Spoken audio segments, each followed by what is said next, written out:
Hi, baby gorgeous. I hope that you've been able to heal and be on your personal healing journey since part 1, where we uncovered everything that happened in season 5 of Real Housewives of Salt Lake City for the first 10 episodes. And it looks like Oh, I found myself hiding rolls in my purse to take it home. No, I would never do that. and chips and guacamole. I love that. In the first half of season 5, we learned about the feud that is fueling between Whitney and Lisa. And this kind of drives the entire season because alliances are made. You have Angie and Bronwyn aligning against Lisa. Mary's a little bit of a free agent. She just kind of hates everyone. Heather is kind of playing both sides, but she seems to be uniting with Lisa in season 5. Lisa and Meredith are back. They originally were the strongest duo until they had a falling out. But after episodes and episodes of reconciliation, they are back together and they are a force for, I wouldn't say good, but like I wouldn't say evil. There is something so special about them. I've never seen this kind of duo represented in media before, and it's terrifying. Tensions have escalated at parties, the Palm Springs trip, girls camp, which is where we left part 1. And we've been arguing over some of the dumbest shit you've ever heard before. Bath bombs, jewelry, Alibaba. So back to where we left off. Episode 11. We've just finished the girls camp argument from hell. Actually, every girls camp argument is from hell. Let me tell you, I tried to fake my way out of girls camp once by telling them I got in a fight with one of the older girls, and then to get out of girls camp, I was like, oh, I started my period, I have to leave. And then they were like, no, here's a pad. The pad was at least a foot long. And then I was like, oh, well, now I'm throwing up, so can you just call my mom? And they were like, no. I talked about this in another video, so go check it out. Every fight you get into at girls camp shapes who you are, and it is the worst experience of your life. If you're anything like me, you like your drama to stay on TV, not in the sock drawer. Which is why I am so excited to tell you about today's sponsor,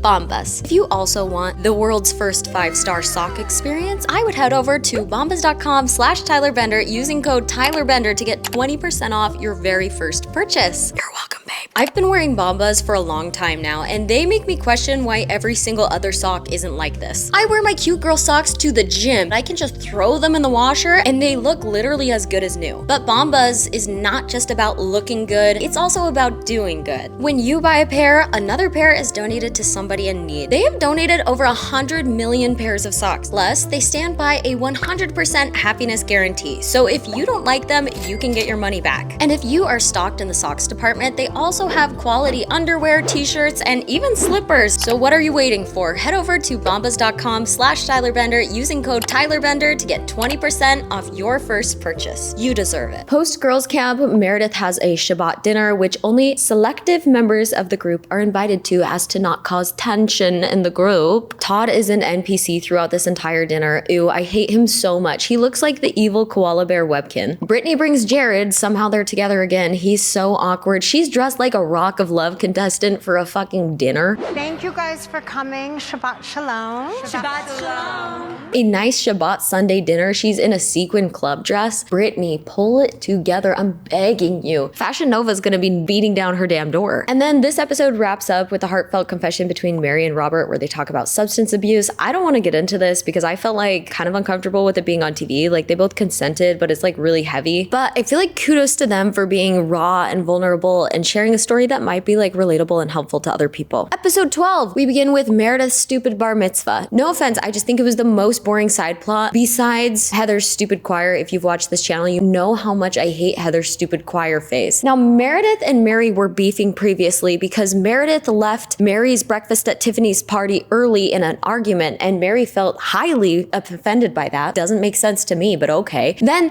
they tried to have a meeting to squash the beef in Park City, where Mary was 45 minutes late, shows up and is just kind of like, well, you know what? Fuck you, Meredith. So you think they're still at odds, but at the very last minute, Mary decides to come through for Meredith and show up to the bar mitzvah. But she's late to this too. So you watch Meredith, she's doing like her pass-off speech for everybody, and Mary, like an hour late, is peeking through the windows in the most disruptive, cartoonish way you have ever seen in your life. Literally like a cartoon, like behind her, Mary's like this.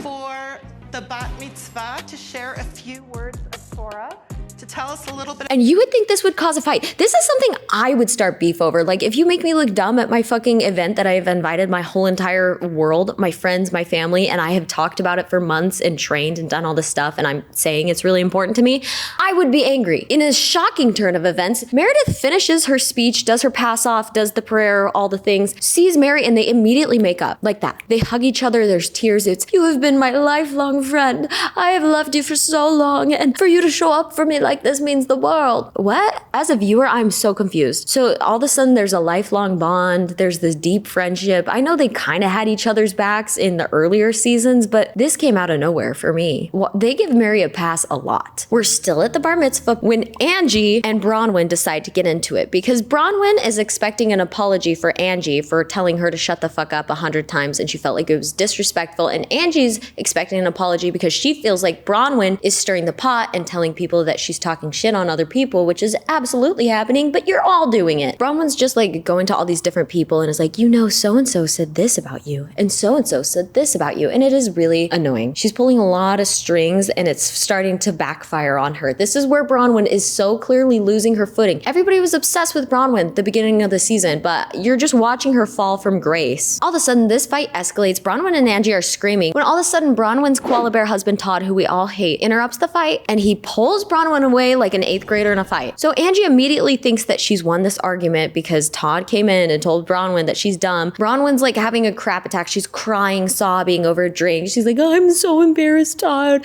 Now it looks like you're siding with her." And he's just like, "Wow, I don't want to do this." Sir, you're on Real Housewives. Like, what did you think was gonna happen? I think he probably just didn't give a shit about anything Bronwyn does, and he was just like, "Sure," in passing. And then he didn't realize what he signed up for. He's gonna lawyer it up and get them out of that contract by next season. I think Bronwyn will either get in a divorce or Todd will make her leave the show, because I cannot see that working out. After the heat of her argument with Angie, Bronwyn decides to join forces with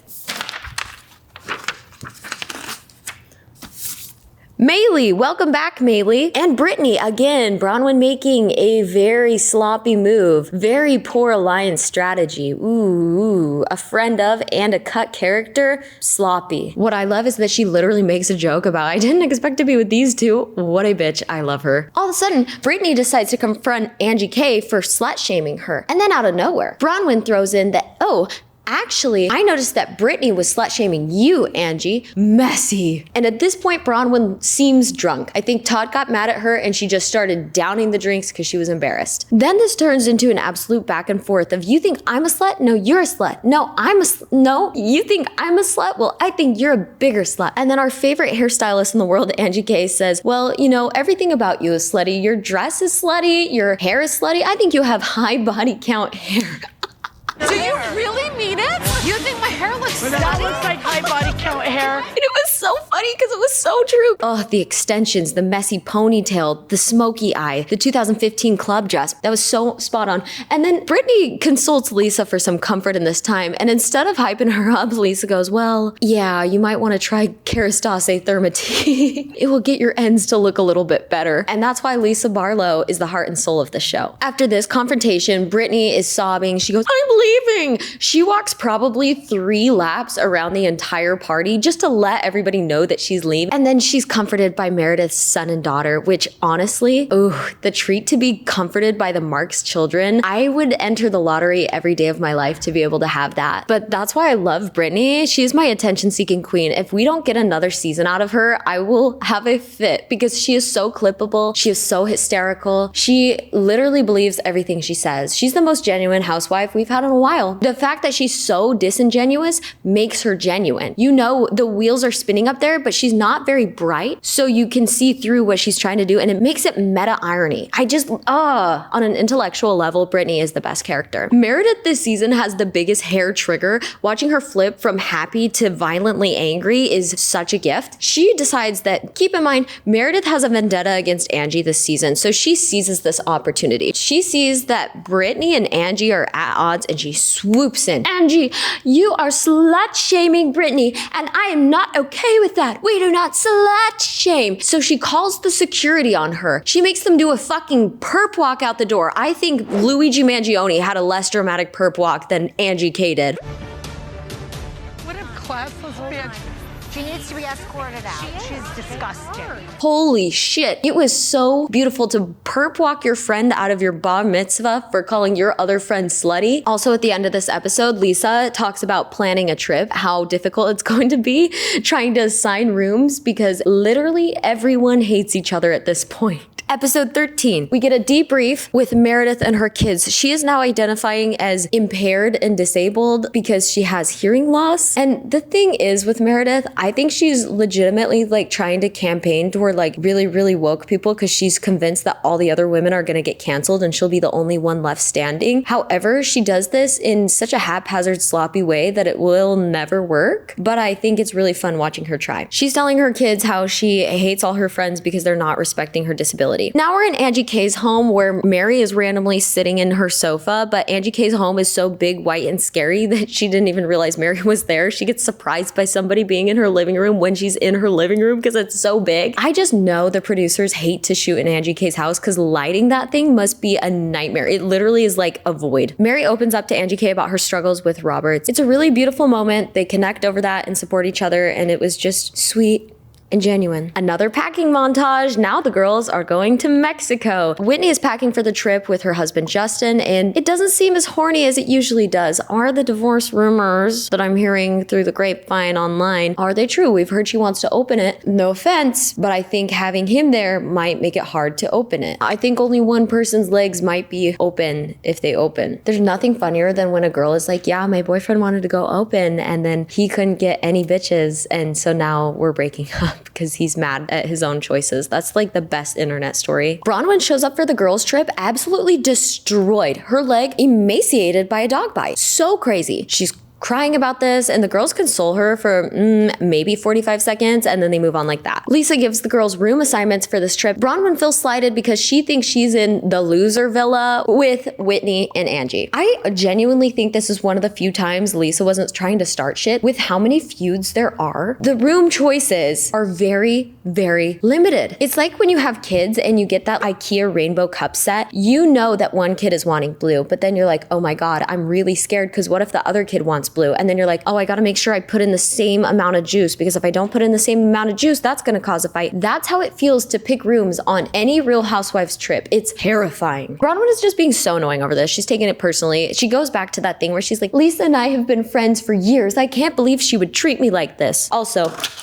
bye, Maylee, gone again. Now we get another dinner fight at a tropical location, as one does. Brittany once again interrupts the flow, vibe, and energy of this dinner party with an announcement. And that's like her MO. My daughters are talking to me again. She expects everybody to erupt in applause and excitement. Everybody just goes, okay. And then she kind of backs down. She's like, oh, I thought you guys would be excited for me. And everybody's like, that's kind of the bare minimum. Congrats, I guess. Which honestly, I kind of love. It's like on the TikTok comments section when a mom will be like doing a very piss poor job. And then the comments are like, clothed and fed, mama, keep going. It's like, she has 17 diapers on the floor and it's been that way for a month. I feel like there's a line that we should draw. Clothed and fed, mama, period. Bronwyn addresses Lisa once again. I just can't believe it. We're best friends. You put me in the loser villa. What is this? And Lisa is legitimately like, I'm just trying my best. You tell me what you would have done. What I love is that Whitney and Angie are so anti-Lisa that they're willing to take Bronwyn talking shit about them to their face for the sole purpose of shitting on Lisa. It's beautiful. They're like, say whatever you want about us. It's for a greater cause. Meredith wants to continue her beef with Angie, so she tells Angie that she is still mad at her. Angie is so unthoughtful because she got her shampoo that had sulfates in it. Everyone knows I don't use sulfates. So she hands over a bag, by the way, a Brooks Marks branded merchandise bag, hands over the bag with the shampoos and says, take it. At the dinner table, I'm sorry that she came to your stupid bar mitzvah and got you a gift, but the gift was not personal enough. Granted, she does own a salon, so it was probably free product she had just sitting around. I'll give Meredith that, but I find it hard to believe that even you cared about your bar mitzvah. Now people are starting to fight with Brittany. It's an all-out warfare. Brittany's talking This devolves into a fight about the slut argument between Brittany and Angie and Meredith once again. Meredith is very passionate about this cause for some reason. Meredith is crying, I am not a slut shamer. She's so angry. And in the heat of this moment, Angie K takes the tote bag with the shampoos. She throws them at Brittany a la Jen Shah and says, take your shampoo since your hair is so damn fried. This dinner party is at a 10. I would have done You don't take the shampoo because your hair's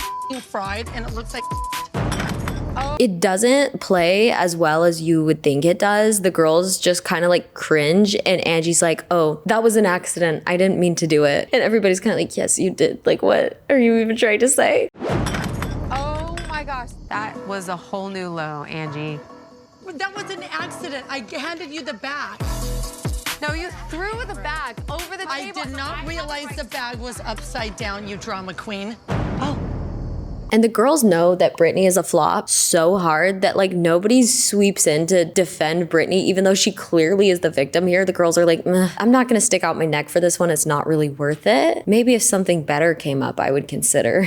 Angie is so evil in this moment. She follows up throwing shit at her by telling her she's a drama queen and she needs to keep her mouth shut. We're once again rehashing Angie bringing wine to Brittany's family party. Oh my God, let's move on. Heather throws herself into the ring by saying, Brittany, do you really expect us to believe that you're dating 10 guys and fucking none of them? Very good way to hop into the conversation. Very randomly, Lisa and Meredith decide that they are team Brittany now and defend her. I think they're just trying to build an alliance against Angie and solidify it. Bronwyn interjects to say, actually, I believe that Brittany was the first one to call Angie K a slut outside of the bar mitzvah. But I think Angie has been making little jabs at Brittany the whole entire season. Brittany, I definitely, if there were a victim, I mean, none of these ladies are victims, but if there were a victim, I think it's Brittany because she's playing out of her league here intellectually, spiritually, and on many other levels. I noted that I was very confused about this move for Bronwyn at this point because like who are her allies? She's floundering all over the place. Also a fun tidbit, Angie and Bronwyn bring up that Brittany's trying to act like she's such a pure, perfect Mormon, but she was flexing that Jared got her crotchless panties.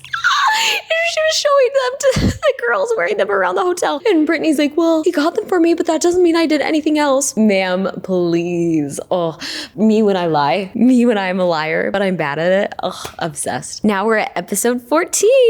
Whitney, Angie, and Heather all do a water aerobics class together in Mexico. Heather reveals to these girls the lore behind Bronwyn's dog bite situation because Heather is genuinely worried about Bronwyn. Heather has escaped a horrible, tumultuous marriage. So I think she always has this sort of like motherly protective instinct to the girls who she thinks are in bad situations with Mormonism or bad situations with their husband. But apparently the lore is that Bronwyn gets attacked by this dog, like seriously horrifying injury. And then she calls Todd. Todd doesn't answer. She keeps calling people. She finally gets a hold of his assistant. The assistant relays it to him and he's like, you'll be fine. Finally, Bronwyn's daughter, this is like hours later when they've actually made it to the hospital and she's getting treatment. Bronwyn's daughter calls Todd, shows him the pictures, and Todd is like, oh, that does sound bad. I guess I'll like come and try to see you. Could you imagine the audacity Todd had? Disgusting. I hope they send this entire season to the divorce lawyers. And some fans speculate that's exactly what she's doing. Love that Heather is pointing this out and is like actually worried for her. Like Heather seems like a good friend sometimes. Brittany reveals that she heard Meredith crying and throwing up in the bathroom overnight. And if you're a watcher of this show, you know every time the ladies travel, Meredith has a hard come down period after a flight. Oh, Meredith's not going to be in function for the next 2 days. I don't know why she's trying to imply that Meredith has like a drug problem or bulimia something. All the other ladies know, so they're pretty dismissive of Brittany's tea. They're like, we've had 5 seasons of her crashing out. Every time she steps foot on a plane, we get a big crash out, and we've been new. Thank you for the empty investigation. Case closed. Brittany calls out the group for not supporting her when she revealed to them that she's on speaking terms with her daughters, but then Bronwyn's like, well, I felt like you didn't actually care about seeing your daughters. Brittany calls her a fucking bitch. It's over for these two. Bronwyn tries to pull Lisa into this situation and it doesn't really work, so then it goes back to that feud between Bronwyn and Lisa where Bronwyn's like, I have always loved you. Where's your loyalty to our friendship? And Lisa's like, I'm spinning like a ballerina.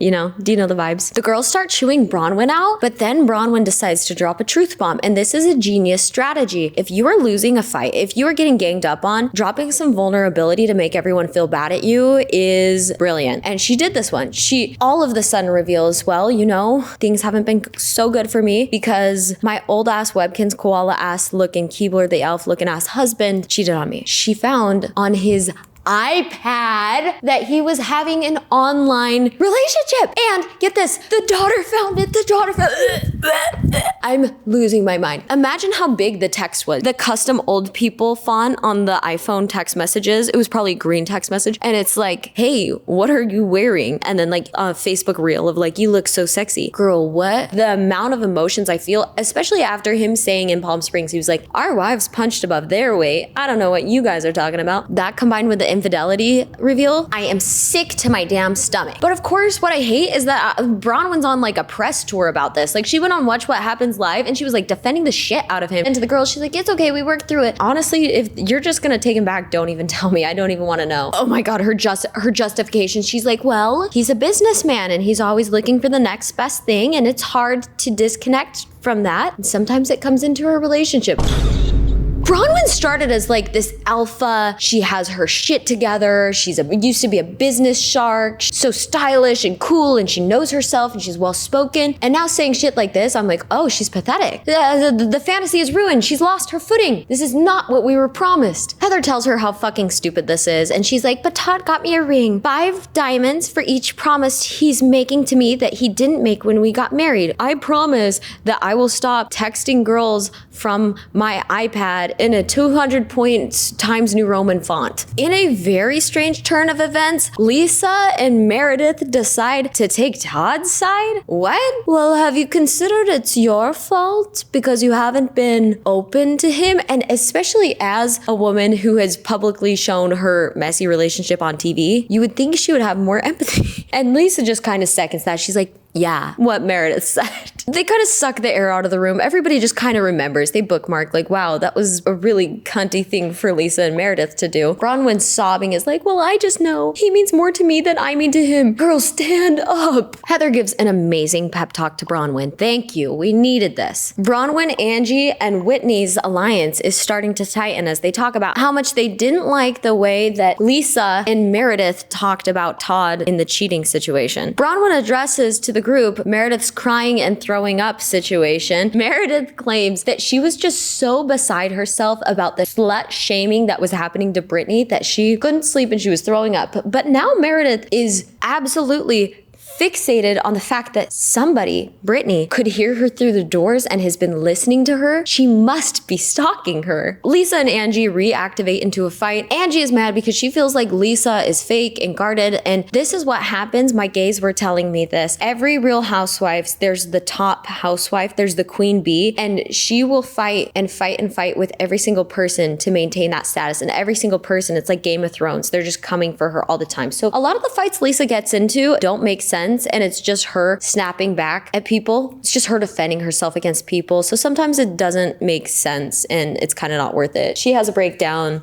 I'm tired. Episode 15. Meredith is still pissed at Brittany for spreading rumors about her vomiting, insinuating that she has an eating disorder or something. Also, all these bitches are on Ozempic. Ozempic makes you throw up. Let's be honest. It's either Ozempic or you getting off a flight. We know what you do on a flight. We know how you react the next 2 days after your flight. This is every single season. It's historic. They're on a bus at this point, all just absolutely jumping in on this fight, arguing. Everybody's pulling out their personal grievances. This becomes like a group fight. Then all of a sudden they look over. Brittany is recording something on her phone. Brittany, why are you recording the conversation? Turn your phone off. The conversation. Yeah, I'm you sending are. a video to Olivia. The women are gagged, taken aback by the fact that Brittany is violating their privacy by recording them on a show that they're being recorded.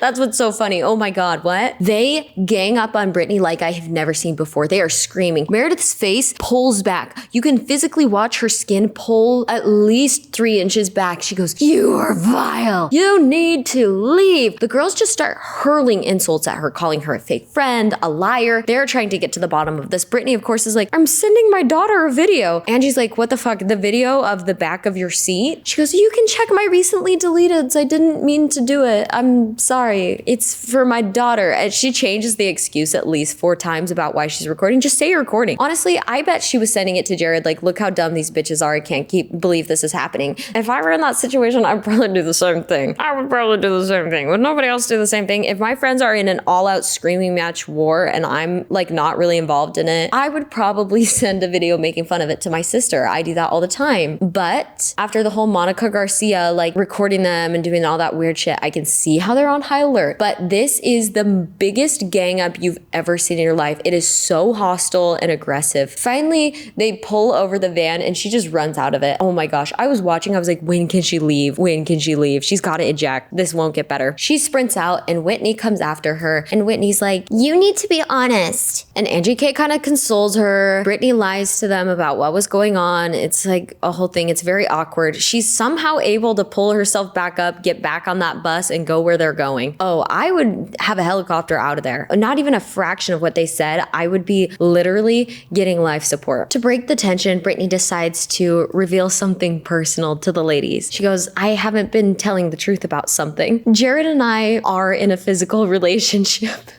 The girls are so mad at this. They're like, are you fucking serious? We've been new. They're all thinking that she's gonna come clean about the recording. She's going to have some like interesting story. She's going to have some reason for recording. There's going to be something of substance. And her coming out with the truth about her and Jared is so funny. She's my Delulu queen. She's in her own world. Everyone gives her shit about this because it's so obviously she was trying to do the Bronwyn thing. Like when people are being mad at you, ganging up on you, you do something personal to gain favor in the group. Heather decides to actually give her grace and be like, wow, you're on your journey. Good for you, which is so nice of Heather. Throw her a bone, I guess. She goes, this is my deepest, darkest secret and I am who I am. Take it or leave it. So stupid. One thing I love about this show is almost everybody is traumatized by the Mormon church, but Lisa chooses to still be in it and she'll be listening to people talk about the horrible, awful, traumatizing, weird experiences they had in the church, and Lisa will be like, damn, that sucks. I'm still in it though. My son's on a mission, working to get other people to be in this. So sorry that happened to you though. Damn, that sucks. Lisa is like the epitome of like, damn, that sucks. Meredith and Heather have a secret little rendezvous where Meredith confides in Heather that she feels that Brittany is most definitely recording her personally and stalking her because first, the van argument, and also she somehow knew that I was crying in the night. These walls are thick, Heather. She must be recording me and stalking me. What I love is that Heather turns evil. She is so clearly fanning the flames of Meredith's delusion for good TV. She's sitting there eating it up. She's like, she must be. And you can see Heather doesn't truly believe this. Heather's like, yeah, she's definitely doing that. That's awful. You better do something about it. Do you want me to help? The girls are at dinner when Bronwyn and Angie get into a fight again. Like at this point, it's a little fuzzy, couldn't tell you what. But it gets interrupted by Meredith wanting to announce to everybody once again that I was not throwing up, and Brittany somehow is listening in to everything I do. Whitney is fully laughing at this, by the way, which is like, I hate Whitney, but that was kind of a funny moment. Heather and Angie respond by confronting Meredith with the fact that she was taking Todd's side in the cheating situation, and Meredith flips. She goes, I never said that. She turns into a lawyer. She turns on Ms. Marks, Esquire, and she loses her mind, twisting the meaning of the words that she said. She's like, I would never do that. You were just high out of your mind and you were in the mood to cause chaos. And so you said something really mean and you don't mean it. That's all you need to say. Done. But as any good episode ends, Meredith is screaming and crying and swearing up and down that Brittany has planted recording devices all over the villa. Episode 16, the finale! Meredith wakes up with a scratched cornea, which is very, very Heather Gay coded. What could this secretly mean? Did she get into a tussle? Remember that season where Jen Shaw and Heather were doing like questionable girl on girl things, and then all of a sudden Heather comes out with the eye patch? Is this akin to that? I need to know more. Meredith and Heather have a heart to heart because Heather is mad that Meredith screamed at everybody about not supporting her, and it's a very brief argument and they just kind of decide to move on. Rare. The girls surprise Lisa with the Lisa's themed brunch. Everybody's in the Lisa wigs and the Lisa outfits. It's very cute. Oh my gosh, I'm like the And the girls all take turns going around the table to do Lisa impressions, which I'm sure you know where this is going. What can I offer you? What do you think is the best? I offer you the lobster. It's the specialty of this place. Yeah. Do you love that? I love that. I love that. I love that. Of course, Whitney takes this as a chance to do the craziest thing ever. She's first off wearing tags on all her outfits. She gets up and she goes like this so that somebody can go, oh, there's tags on your outfits. Oh my God, your tag is showing. Oh, I know. It's because I have to return it after the trip. Okay, that's not me. And she goes, well, I just wanted you to see them because I wanted you to know that I'm fake and I'm not the person that I say I am. Which springboards her out of the character and into just sitting Lisa down and telling her how much she hates Lisa for X, Y, and Z. Lisa thinks Whitney is a liar, but Whitney thinks Lisa is disingenuous. Whitney is so obsessed with Lisa. Just accept the fact that Lisa is polished and she's not an authentic person. Just accept that that's who she is. She is authentically inauthentic. That's her thing. Just move on. I don't know why it irks Whitney so bad that that's Lisa's personality. Move on. It's never gonna change. Brittany jumps in to defend Lisa. Mary says to Brittany, I don't know why you're even chiming in because you record us, you're not in the group and you're a fucking weirdo. Okay, Mary. Shocking that we're actually getting Mary participating in trips and activities this year. Randomly, Brittany accuses Mary of also being a recorder. Brittany jumps in to tell Meredith, I will never recover from how you spoke to me. And now Brittany and Meredith are at odds, which sucks because they had a pretty good alliance going for a minute. Brittany storms out and Angie and Lisa follow her. Now we're at dinner when Mary confronts Angie K for following out Brittany. Mary is just like, I can't believe you know I hate Brittany. You know how much I fucking despise Brittany. The fact that you would even give her the time of day makes me violently angry because you should owe all my allegiance to me. That is one thing I hate when people do. If they don't fuck with somebody and it's for like casual reasons. Like Mary does not have a right to tell Angie K that she can't console one of the girls in the group. It's not like Brittany cheated on her husband. It's not like she did this personal misgiving. Mary doesn't like her. That's it. So she's mad at Angie K for supporting Brittany, which is so dumb. She takes a full personal attack and Mary's like, I was wrong about you, Angie. I guess you're not the kind of person I thought you were. And I'm usually right about people. Instead of fighting back, Angie folds immediately. Angie's like, you are such a good person. You are the best person I've ever known. And we have a connection. And it's God who sent us together. And you are my sister, my other half. They're breaking down in tears. I am so confused. Meredith immediately sparks a new argument because she brings up the fact that she has a source who said that Whitney had no proof of Lisa planting rumors about the Alibaba scandal and Whitney's making everything up and her sources are bad. Whitney is a big fat liar. Do I know where the truth lies in this? No. Is this storyline incredibly difficult to follow at this point? Yes. Am I hoping that you're just having a good time watching? Yeah, because even I'm lost. Whitney deflects this whole thing by saying, well, Lisa, you were talking to reality Von Teese and I know it. And Lisa goes, give me any proof. Silent. Then Whitney claims that her source for this claim is Monica, which is a big note to the girls. You don't fuck with Monica. This is like a nuke. The girls are outraged. Whitney goes, you put me in a corner where I have to do these kind of things to prove myself. Heather so brilliantly points out that this random blogger asshole is playing all of these women like a chessboard. The fact that random ass T-spill blogs with 800 followers can dictate the messaging and vibe for an entire season of Real Housewives is what makes this so fun. Heather delves into a speech that could only be compared to that of the Barbie movie. She said, we are women and we have been through so much together. We need each other in this time and we need to support each other. I don't know. It's whatever. Okay, she clocks in for this. It's so serious. It's so insane. But instead of like ending this on a high note, she finishes her speech and she goes, so now what we need to do is we need to get the truth all out there. Heather goes, let's play a game. Why don't we open up our phones and find the meanest thing we've ever said about each other and then read it to the other person? The girls immediately agree. Everybody obliges instantaneously. Our first message from Mary to Heather. Mary basically says that fame changed Heather and she's not the same person and she's kind of an annoying bitch. Heather accepts this. She's like, I get it. I may be different, but this is like, I'm confident in who I am now, so take it or leave it. Next, we get Brittany to Mary and the message just reads, I would like to invite Bronwyn over for tea instead of Mary tomorrow. That's the meanest thing you had in your phone? The only thing I've had in my phone about Mary. You went out on a limb. The girls look around like there is no way this girl is being for real right now. But to be fair, maybe Brittany doesn't send a lot of text messages because I find it hard to believe that she can spell. Bronwyn's message about Brittany is, ooh, deep cut. She basically accuses Brittany of being an absentee parent, of prioritizing relationships, exactly what you'd expect. And Brittany's like, okay. Bronwyn is really hard on Brittany. Like, of all people, she is so hard on Brittany. Ooh. And Bronwyn's even like, take it or don't. Bronwyn doesn't even have the humanity to like hold space for the fact that that was such a crazy thing to say. She just goes, move on or don't, I guess. Bronwyn, you ice queen. Jesus. Angie's text to Bronwyn is a Hall of Famer. She goes, Bronwyn seems nice, I like her business plan, marrying a guy who has 1 foot in the grave and 1 on a banana peel. She wears a hot dog outfit to remind us she sucked her way to the top. She wears a hot dog outfit to remind us she sucked her way to the top.